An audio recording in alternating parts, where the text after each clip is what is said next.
এতিয়া গোটেই বিশ্বত পাৰমাণৱিক অস্ত্ৰৰ পৰীক্ষণৰ চৰ্চা চলিছে প্ৰথমে আপোনালোকক জনাই লওঁ যে ছদিন পূৰ্বে ডোনাল্ড ট্ৰাম্পে যেটো নিৰ্দেশনা দিলে তেওঁলোকৰ যি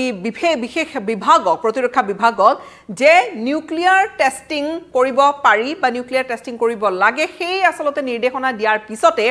এইবাৰ একেবাৰে শেহতীয়াকৈ বুধবাৰৰ দিনটোত ভ্লাদিমিৰ পুটিনে এইবাৰ নিজৰ বিভাগক নিৰ্দেশনা দিছে নিউক্লিয়াৰ টেষ্টৰ বাবে ই কিহৰ ইংগিত কৰবাত এটা অঘোষিত নিউক্লিয়াৰ আৰ্মছ ৰেচ হৈ পৰিছে নেকি শেহতীয়াকৈ এনেকুৱা এখন প্ৰেক্ষাপটত আটাইতকৈ ডাঙৰ যেটো নিউক্লিয়াৰ আৰ্সেনেল বা নিউক্লিয়াৰ অস্ত্ৰ ভাণ্ডাৰ থকা যি দুখন দেশ ৰাছিয়া আৰু ইউএছ আমেৰিকা আৰু ৰাছিয়া তেওঁলোক দুয়োগৰাকীৰ ৰাষ্ট্ৰপতি দুয়োগৰাকীৰ যি দুটা ঘোষণা এই ঘোষণাটাই কিন্তু বিশেষ তাৎপৰ্য বহন কৰিছে ডোনাল্ড ট্ৰাম্পে নিজৰ ডিপাৰ্টমেণ্ট অফ ৱাৰক নিৰ্দেশনা দিছিল যে নিউক্লিয়াৰ টেষ্ট কৰিব পাৰি আৰু এয়া যদি কৰে আমেৰিকা তেনেহলে 33 বছৰৰ পিছত অৰ্থাৎ 3টা দশকৰ পিছত পুনৰবাৰ নিউক্লিয়াৰ টেষ্ট কৰিব আৰু সমান্তৰালকৈ একেবাৰে শেহতীয়াকৈ এবাৰ ভ্লাদিমিৰ পুটিনৰ এই মন্তব্য যে আমেৰিকাই যদি কৰে আমিও কৰিম অৱশ্যে সদায় এই ধৰণৰ কথা বতৰাবোৰক লৈ বহু ধৰণৰ চৰ্চা চলে কিন্তু এইবাৰ দুগৰাকী ৰাষ্ট্ৰপতি একিনি কথা কোৱাৰ লগালগ কিন্তু স্বাভাৱিকতে ঘটনাক লৈ এই গুটে মন্তব্যবোৰে বিশেষ তাৎপৰ্য আসলতে বহন কৰিছে প্ৰথমে আমি ডোনাল্ড ট্ৰাম্পে কি কৈছিলে হে আপোনালোকক মনত পেলাই দিবলৈ বিচাৰিছো ডোনাল্ড ট্ৰাম্পে আজি কিছুদিন পূৰ্বে তেওঁলোকৰ পেণ্টাগনক ডোনাল্ড ট্ৰাম্পে নিৰ্দেশনা দিছিলে যে নিউক্লিয়াৰ ৱেপন টেষ্টিং পুনৰবাৰ আৰম্ভ কৰিব লাগে আৰু এনেকৈ কৈছিলে যে চীনে কৰি আছে ডোনাল্ড ট্ৰাম্পৰ যেটো মন্তব্য আছিল যে চীনে নিউক্লিয়াৰ সিক্ৰেট নিউক্লিয়াৰ টেষ্টিং কৰি আছে ৰাছিয়াই কৰি আছে চীনে কৰি আছে ৰাছিয়া কৰি আছে আনকি এনেকৈও ডোনাল্ড ট্ৰাম্পে কৰে যে পাকিস্তানেও মনে মনে নিউক্লিয়াৰ টেষ্ট কৰি আছে এতিয়া এই ধৰণৰ কথা বতৰাখিনি কয় অৱশ্যে চীনে তাৰ পিছতে মাত দিলে যে আমি কোনো ধৰণৰ তেনেকুৱা নাকচ কৰিছে ডোনাল্ড ট্ৰাম্পৰ এই দাবী নাকচ কৰিছে খণ্ডন কৰিছে চীনে আৰু কৈছে যে আমাৰ নো ফাৰ্ষ্ট ইউজ পলিচি আমাৰ আছে যি নহওক হেয়া কথাৰ কটাকটি কক বা যি নহওক কিন্তু ডোনাল্ড ট্ৰাম্পে যেটো কলে যেটো মন্তব্য দিলে তাৰ পিছতে এতিয়া ভ্লাদিমিৰ পুটিনৰ এইটো মন্তব্য বা এই নিৰ্দেশনা নিজৰ বিভাগক নিজৰ প্ৰতিৰক্ষা বিভাগক আৰু তাৰ লগালগ প্ৰশ্ন কিন্তু বহু উঠিছে এনেকৈ কৈছিলে ডোনাল্ড ট্ৰাম্পে যে যেহেতু প্ৰেক্ষাপটটো এনেকুৱা যে চীনে নিজৰ নিউক্লিয়াৰ ষ্টক পাইল অৰ্থাৎ নিজৰ অস্ত্ৰ ভাণ্ডাৰ বঢ়াই গৈ আছে তাৰ পৰিপ্ৰেক্ষিতত ইউএছ বহি থাকিব নোৱাৰে ডোনাল্ড ট্ৰাম্পৰ মন্তব্য বা যুক্তিটো আছিল যে ৰাছিয়াই কৰি আছে চীনে নিজৰ ষ্টক পাইল বঢ়াই আছে তেনেহলে আমি বহি থাকিব নোৱাৰো আমেৰিকা পিছ পৰি ৰব নোৱাৰে আৰু সেইবাবে আমেৰিকাৰ হাতত প্ৰায় 5000 মান নিউক্লিয়াৰ নিউক্সৰ যদি হিচাবৰ কথা কোৱা যায় বা ষ্টক পাইলৰ কথা কোৱা যায় তেনেহলে 5000 মান আমেৰিকাৰ হাততো আছে ৰাছিয়াৰ হাততো আছে আমি সঠিক সংখ্যাখিনি আপোনালোকক কমাৰ লগতে এই গোটেই তালিকাখনৰ ভিতৰত ভাৰতৰ স্থিতিটো কি ভাৰতৰ হাতত কিমান আসলতে ৱেপন আছে আৰু সমান্তৰালকৈ কোন সেই 9খন দেশ যাৰ হাতত গোটেই এই 9খন দেশ যাৰ হাতত নিউক্লিয়াৰ ৱেপন আছে অস্ত্ৰ আছে অৱশ্যে ইয়াৰ ভিতৰত কেতিয়াও নিউক্লিয়াৰ ৱেপন থকা বুলিও কেতিয়াও কোৱা নাই নথকা বুলিও আসলতে কেতিয়াও কোৱা নাই সেই দেশখন হৈছে ইজৰাইল কিন্তু এই 9খন দেশৰ কাৰ ষ্টেণ্ডিং কিমানত আৰু বিশেষকৈ চীনে যদি সিক্ৰেট নিউক্লিয়াৰ টেষ্ট কৰিছে বা ডোনাল্ড ট্ৰাম্পে দাবী কৰাৰ দৰে পাকিস্তানে যদি কৰিছে ইয়াৰ অৰ্থ কি হ'ব পাৰে বা ভাৰতৰ বাবে দিল্লীৰ বাবে ই কি আসলতে দিল্লীৰ বাবে ই কি ধৰণে দিল্লীয়ে বিষয়টো চাব এই ধৰণৰ কিন্তু ডোনাল্ড ট্ৰাম্পৰ দাবী হেয়া আসলতে ডোনাল্ড ট্ৰাম্পৰ দাবী লক্ষণীয় বিষয় আনকি শেহতীয়াকৈ ৰাছিয়া শেহতীয়াকৈ দুটা আনলিমিটেড ৰেঞ্জৰ মিসাইল দুটা টেষ্ট কৰিছে আৰু সেই মিসাইল টেষ্ট কৰাৰ পিছতে কিন্তু ডোনাল্ড ট্ৰাম্পৰ এই মন্তব্যটো আছিল হেয়া এটা লক্ষণীয় বিষয় ডোনাল্ড ট্ৰাম্পে আৰু এতিয়া হিচাপ কৰা হৈছে যে পেণ্টাগন অৰ্থাৎ ডোনাল্ড ট্ৰাম্পৰ যেটো নিৰ্দেশনা তাৰ পিছত পেণ্টাগনে কৈছে যে চাইনিজ যেটো আৰ্সেনেল বা চীনৰ যেটো অস্ত্ৰ ভাণ্ডাৰ নিউক্লিয়াৰ অস্ত্ৰ ভাণ্ডাৰ প্ৰায় 2030 লৈকে 1000 পাৰ কৰি যাব বৰ্তমান যিমান আছে বৰ্তমান তাতকৈ কম আছে 600 মান আছে 1000 পাৰ কৰি যাব 2030 চনলৈকে এয়া পেণ্টাগনে অনুমান কৰিছে আৰু ইয়াৰ লগে লগে প্ৰেসিডেন্ট ডোনাল্ড ট্ৰাম্পৰ যেটো ইউএছ মিলিটাৰীক এই যেটো অৰ্ডাৰ দিছে যে নিউক্লিয়াৰ টেষ্টিংৰ প্ৰক্ৰিয়াটো পুনৰ আৰম্ভ কৰিব লাগে আনকি ডোনাল্ড ট্ৰাম্পে এনেকৈ কৈছিলে যে আমাৰ হাতত ইমান নিউক্লিয়াৰ আছে যে গোটে পৃথিৱীখন উৰুৱাই দিব পৰাকৈ 150 বাৰ পৃথিৱী উৰুৱাই দিব পৰাকৈ আমাৰ হাতত নিউক্লিয়াৰ ৱেপন আছে বুলিও আনকি ডোনাল্ড ট্ৰাম্পে এটা কথা কৈছিলে এতিয়া এই ধৰণৰ কথা বতৰাক লৈ এতিয়া বিভিন্ন মহল চিন্তিত হৈ পৰিছে এই ধৰণৰ কথা বতৰাই স্বাভাৱিকতে বহু প্ৰশ্নৰ সৃষ্টি কৰিছে ডোনাল্ড ট্ৰাম্পৰ সেই মন্তব্য আছিল যে গোটে বিশ্বখন গোটে পৃথিৱীখন উৰুৱাই দিব পাৰিব 150 বাৰ 150 টাইমছ যিমান ষ্টক পাইল বৰ্তমান আছে এতিয়া ডোনাল্ড ট্ৰাম্পৰ সেইখিনি কথা কিন্তু তাৰ পিছৰ তাৰ পিছৰ যিখিনি ডেভেলপমেণ্ট আটাইতকৈ বেছি ইউএছৰ হাতত আছে তাৰপিছত ৰাছিয়াৰ হাতত আছে আৰু অনাগত এই কেইটামান বছৰৰ ভিতৰত চীনৰ যদি খুব দ্ৰুতগতিত যদি নিউক্লিয়াৰ ষ্টকপাইল যদি বঢ়াই গৈ থাকে বা সেই ধৰণৰ ক্ষমতা যদি চীনৰ হাতত আহি যায় তেনেহ'লে স্বাভাৱিকতে এয়া কৰবাত নহয় কৰবাত আমেৰিকাৰ বাবে এক প্ৰকাৰ ই এটা উদ্বিগ্নতাৰ বিষয় হৈ পৰিব ডোনাল্ড ট্ৰাম্পৰ এই যিটো নিউক্লিয়াৰ পুছ বিশেষকৈ তাৰপিছতে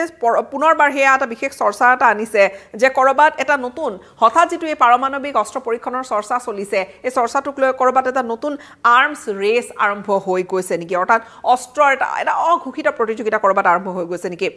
এই ধৰণৰ কথা বতৰা যদি আমি কোল্ড ৱাৰৰ সময়ছোৱাৰ যদি আমি কথা কওঁ সেই কোল্ড ৱাৰৰ পিছত প্ৰথমবাৰৰ বাবে এনেকুৱা ধৰণৰ তৎপৰতা আচলতে দেখা গৈছে আৰু আমেৰিকাৰ ৰাষ্ট্ৰপতিগৰাকীয়ে খুব ইমিডিয়েটলি ৰিষ্টাৰ্ট কৰিবলৈ গৈছিলে ইমিডিয়েটলি ইউএছ মিলিটাৰীক এই গোটেই টেষ্টিং প্ৰক্ৰিয়াটো আৰম্ভ কৰিবলৈ গৈছিলে অৱশ্যে আমাৰ বৰ্তমানো শেহতীয়াকৈ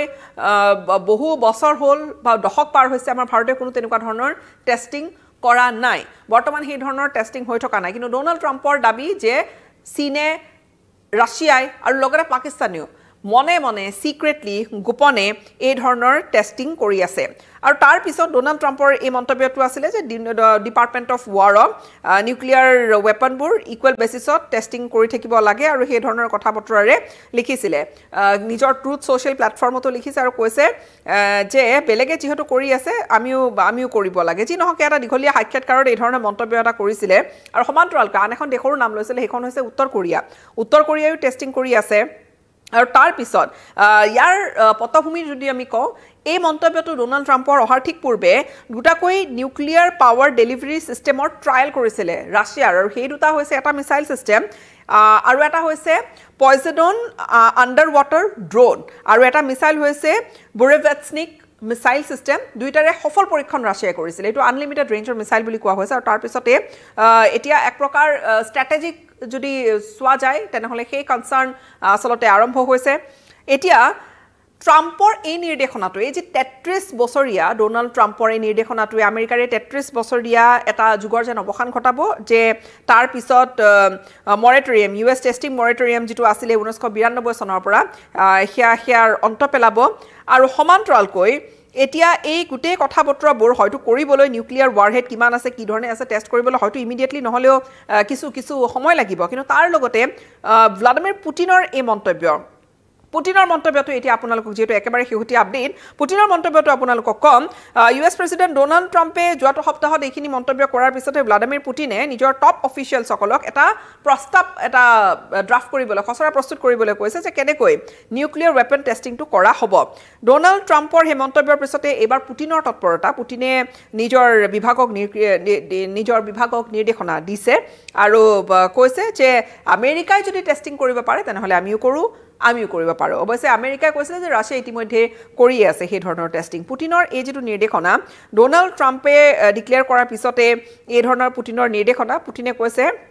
যে মস্কোই নিজাববীয়াকৈ একো নকৰে যদিহে ইউনাইটেড ষ্টেটছ বা আন কোনো নিউক্লিয়াৰ পাৱাৰে যদি টেষ্টিং আৰম্ভ কৰে তেনেহ'লে আমিও কৰিম আৰু এক প্ৰকাৰ ক'বলৈ গ'লে এতিয়া এই দুয়োখন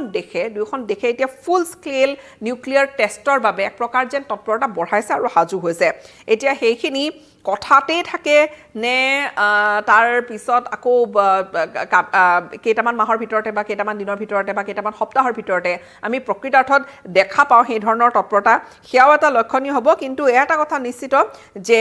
ৰাছিয়াৰ তৎপৰতা দেখা গৈছে আৰু হঠাৎ কথাবোৰ এতিয়া গোপন হৈ থকা নাই কথাবোৰ এতিয়া খোলাখুলিকৈ হৈছে স্বাভাৱিকতে আন কিছু প্ৰসংগ আপোনালোকক আৰম্ভণিতে কৈছিলোঁ যে কাৰ হাতত কিমান ধৰণৰ ৱেপন আছে সেয়া আমি আপোনালোকক জনাম কিন্তু তাৰ পূৰ্বে CTBTৰ কথা comprehensive nuclear test Ben treaty যেটো সেয়া 1996 চনত এডপ্ট কৰা হৈছিলে আৰু ই মিলিটাৰী পাৰপাছৰ বাবে বা চিভিলিয়ান পাৰপাছৰ বাবে সম্পূৰ্ণৰূপে নিউক্লিয়াৰ এক্সপ্ল'জনটো ইয়াৰ দ্বাৰা বাৰণ কৰা হৈছে বা বেন কৰে আৰু সমান্তৰালকৈ 2024 চনলৈকে 187খন দেশে সাইন কৰিছে 187খন দেশে সাইন কৰিছে সহি কৰিছে 178খন দেশে ৰেটিফাই কৰিছে আসলতে কিয়নো দুটা স্টেপ আছে ট্ৰিটিখনৰ কিন্তু কেইখনমান দেশে এই দুটা স্টেপ সম্পূৰ্ণৰূপে কৰা নাই অৰ্থাৎ এই ট্ৰিটি সহি কৰা ট্ৰিটিৰ ভাগ বা ট্ৰিটিৰ গোটেই প্ৰক্ৰিয়াখনখিনি লোৱা এতিয়া চাবলৈ গ'লে চীনে শেষবাৰৰ বাবে নিজৰ সকলোৱে জনাকৈ শেষবাৰৰ বাবে 1996ত নিউক্লিয়াৰ টেষ্ট কৰিছিলে হেকে বছৰটোতে ফ্ৰান্সেও কৰিছিলে ইউকে কৰিছিলে সোভিয়েট ইউনিয়নৰ লাষ্ট যেটো টেষ্ট আছিলে হেয়া পূৰ্বৰ হে কলো আৰু পূৰ্বৰ কথা লাষ্ট টেষ্টটো 1990 চনত আছিলে আৰু ইউএসএ শেষবাৰৰ বাবে স্টেপ হেয়া টেষ্ট কৰিছিলে নিউক্লিয়াৰ টেষ্ট কৰিছিলে 1992 চনত আৰু তাৰ পিছত সিটিবিটি সিগনেচাৰৰ বাবে খোলা হ'ল আৰু তাৰ পিছত তাৰ পিছত সিটিবিটিৰ পিছত 10টা নিউক্লিয়াৰ টেষ্ট হৈছে গুটেকেটা ভাৰত পাকিস্তান আৰু নৰ্থ কোৰিয়াই কৰিছে এতিয়া নৰ্থ কোৰিয়াৰ প্ৰসংগটো আহিছে নৰ্থ কোৰিয়াই 6টা আন্ডাৰগ্ৰাউণ্ড ডেটোনেশ্যন কৰিছে 2006 2009 2013 2016 দুবাৰ কৰিছে আৰু 2017ত কৰিছে হিয়া নৰ্থ কোৰিয়াৰ কিছু পৃথক কথা আৰু হেবোৰ কেতিয়াবা পোহৰলৈ আহে কেতিয়াবা পোহৰলৈ নাহে এতিয়া আপোনালোকক তথ্যটো এই ধৰণে দিম ফেডাৰেশন অফ আমেৰিকান সাইন্টিষ্টৰ FASৰ 2025ৰ ডেটা 9খন দেশৰ হাতত প্ৰায় 12241 নিউক্লিয়াৰ ওয়াৰহেড আছে আৰু ইয়াৰ ভিতৰত 9614 মিলিটাৰী ষ্টকপাইল হিচাপে আছে ৰেডি ফৰ পটেনশিয়েল ইউজ 3912 আমি কৈছো গুটে 9খন দেশৰ কথা 3912 ডিপ্লয় কৰা আছে অপাৰেশনাল ফৰ্চেছৰ হৈতে আছে আৰু মানে 2100 হাই এলাৰ্টত আছে বিশেষকৈ US ৰাছিয়া UK আৰু ফ্ৰান্সৰ হাতত আছে এতিয়া ৰাছিয়াৰ হাতত ব্ৰেকডাউন যদি আমি কৰো গ্লোবাল আৰ্সেনালৰ কাৰ হাতত কিমান আছে ৰাছিয়াৰ হাতত 5459 নিউক্লিয়াৰ যদি ষ্টকপাইলৰ কথা কওঁ 5459 আমেৰিকাৰ হাতত আছে 5177 চীনৰ হাতত আছে 600 ফ্ৰান্সৰ হাতত আছে 290 ইউনাইটেড কিংডম UKৰ হাতত আছে 225 ভাৰতৰ হাতত আছে 180 পাকিস্তানৰ হাতত আছে 170 ইজৰাইলৰ হাতত আছে 90 আৰু নৰ্থ কোৰিয়াৰ হাতত 50টা weapon আছে অৰ্থাৎ এই গুটেইখিনি যদি হিসাব কৰা যায় ৰাছিয়া আৰু আমেৰিকাৰ হাতত 87% গ্লোবাল যেটো আউটপুট ইয়াৰ ভিতৰত বা গ্লোবাল টোটেলৰ ভিতৰত যে 12000 ৰ অধিক নিউক্লিয়াৰ ষ্টকপাইলৰ কথা যদি কয় 87% ৰাছিয়া আৰু US ৰ হাততে আছে কিন্তু কথাটো এইভাবে গুৰুত্বপূৰ্ণ হৈছে কিয়নো দুইখন দেশে এতিয়া নিউক্লিয়াৰ টেষ্ট পুনৰ আৰম্ভ কৰাৰ কথা কৈছে আগন্তুক সময়লৈকে ইয়াৰ প্ৰতিক্ৰিয়া আৰু হয়তো দেখা যাব কোনখন দেখে বা বাকি 9খন কান্ট্ৰি 9খন দেশৰ বাকি যি ৰৈ যোৱা 7খন দেশৰ কি ধৰণৰ প্ৰতিক্ৰিয়া হেয়াও লক্ষণীয় হ'ব কিন্তু এই মুহূৰ্তত এই ধৰণৰ চৰ্চা এটাই পুৰে বিশ্বৰ কথা বতৰা এক প্ৰকাৰ গৰম কৰি ৰাখিছে